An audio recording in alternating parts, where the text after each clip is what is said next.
Bien le bonjour, cher Robert. Devine quoi? Tu as encore reçu une lettre. Ma main a coupé qu'il s'agit d'une lettre d'excuse. Attends, je m'assois parce que je sens que ça va être très drôle et je te la lis. Alors, chers membres du personnel du musée, qui que vous soyez, laissez-moi me présenter. Je suis l'un de vos visiteurs que vous avez accueillis il y a quelque temps de cela. Je me souviens que l'un d'entre vous, peut-être même vous d'ailleurs, m'avait fortement déconseillé de me moquer de la fameuse poupée Robert. Ah bah oui, c'était moi, et je me souviens très bien t'avoir dit de garder tes moqueries pour toi. Et surtout de la prendre en photo sans son accord. Je me souviens qu'à ce moment, j'ai beaucoup ri quand vous m'avez donné cet avertissement. Pour moi, ce n'était qu'une poupée. Rien d'autre qu'un simple bout de chiffon. De paille ou de je ne sais quoi. Qui était pendu là dans cette vitrine. Et surtout qui était, mais vraiment, vraiment très moche. Eh bien, avec autant d'irrespect, j'espère que tu lui en as fait voir de toutes les couleurs à celui-là. Je me souviens qu'à plusieurs reprises, vous m'avez déconseillé de continuer. Mais je n'ai pas écouté. Et malheureusement, j'en souffre énormément. Laissez-moi vous raconter, s'il vous plaît. Tout a commencé quand je suis partie du musée. Moi et ma famille, nous avons roulé pendant plusieurs heures afin de rentrer chez nous. Le premier incident est arrivé sur la route. J'ai eu une crevaison à cause d'un appareil de police. Comment cela s'appelait-il déjà? Enfin bref, passons.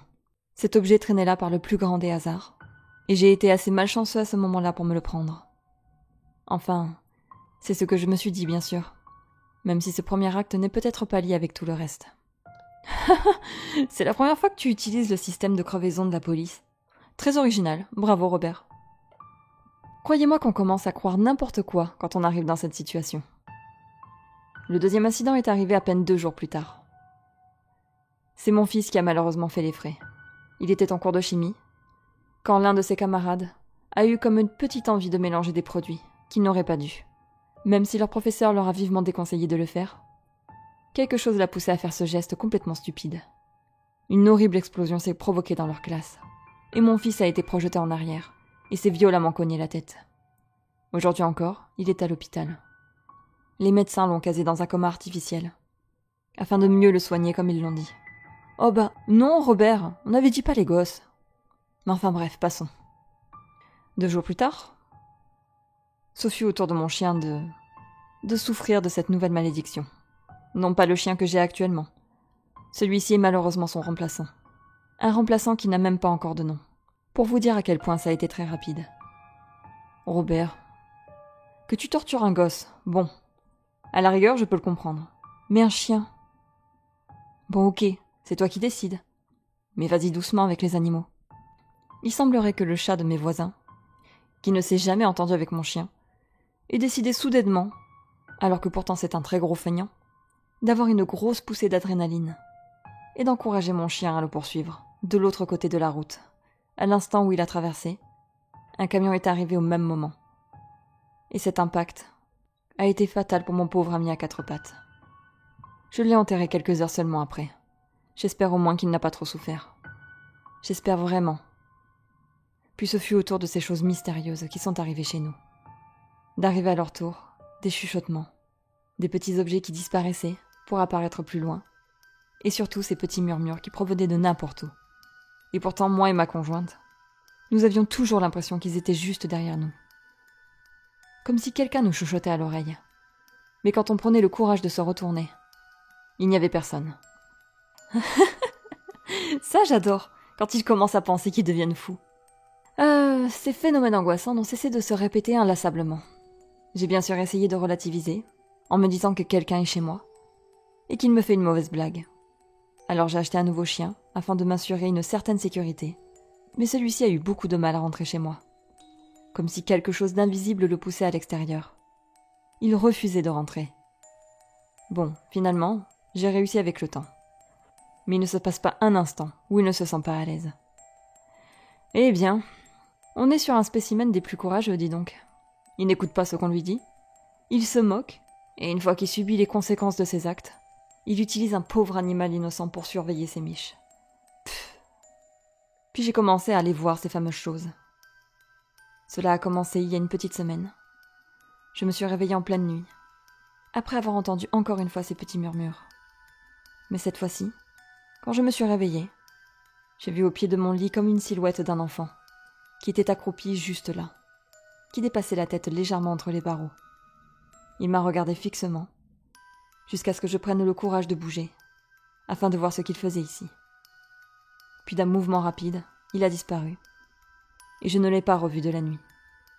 Pas mal ça, le coup de l'enfant. Ça fout toujours les jetons à un gosse qui ne devrait pas être là en pleine nuit. Ces choses, quoi qu'elles étaient, ont continué à nous suivre partout où on allait dans cette maison. Elles n'étaient jamais pareilles par rapport où on allait. Dans le salon, on avait le droit d'avoir une silhouette de quelqu'un de grand, comme un homme qui est resté planté là, dans les coins les plus sombres. Dans la salle de bain ou dans le grenier, c'est une vieille dame qui se promène ici et là, et qui ne cesse de nous pointer du doigt à chaque fois qu'elle nous voit. Et ouais, elle te pointe pour dénoncer ton idiotie, mon pauvre gars. Et dans les chambres, eh bien, c'est cet enfant qui vient au moins une fois par nuit. Dès que je l'entends à mon oreille, il me chuchote des mots incompréhensibles. Je sais qu'il est là. Mais étonnamment, c'est lui qui me fait le moins peur. Il n'a pas l'air spécialement méchant. Je ne sais pas ce qu'il veut. Je ne sais pas ce qu'il dit, mais j'attends. Je ferme les yeux en espérant qu'il parte très vite.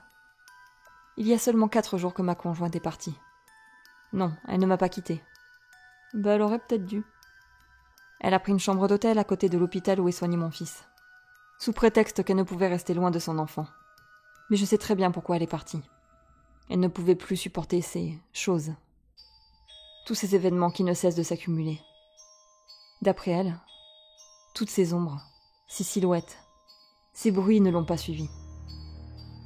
Elle est maintenant tranquille, et elle peut essayer de reprendre un petit train-train quotidien. Évidemment que ça ne l'a pas suivie. Le fautif dans l'histoire, c'est toi. Moi, je suis bloquée ici. Je voudrais bien aller la rejoindre. Mais maintenant que j'ai compris que j'ai fait une énorme bêtise, c'est pas trop tôt. Je n'ai pas envie que ces choses me suivent, et qu'ils se raccrochent une nouvelle fois à elle. Il y a 3 jours, quand je rentrais du travail, j'étais seule sur la route, en cette période de l'année. Il fait nuit très vite dehors, alors que j'étais concentrée dans mes pensées. Et surtout que j'avais cette énorme angoisse de rentrer chez moi, et de découvrir ces choses, et d'être seule avec eux. J'ai rapidement vu dans mon rétro central qu'il y avait une silhouette, assise là sur ma banquette arrière de la voiture. Je n'ai jeté qu'un petit coup d'œil, car je savais qu'il y avait quelqu'un. Enfin non, pas vraiment quelqu'un, mais quelque chose. Encore l'une de ces choses. Ouh! Rien que de lire ça, j'en ai des frissons. Le coup de la silhouette sur la banquette arrière, c'est un classique diablement efficace. Maintenant, elle me suivait partout, même à mon lieu de travail. Peut-être qu'elle avait essayé de provoquer une mauvaise réaction de ma part. Peut-être qu'elle avait voulu me faire peur, que je fasse un accident, et que je parte les rejoindre. Je suis donc rentrée encore plus fatiguée que je ne l'étais.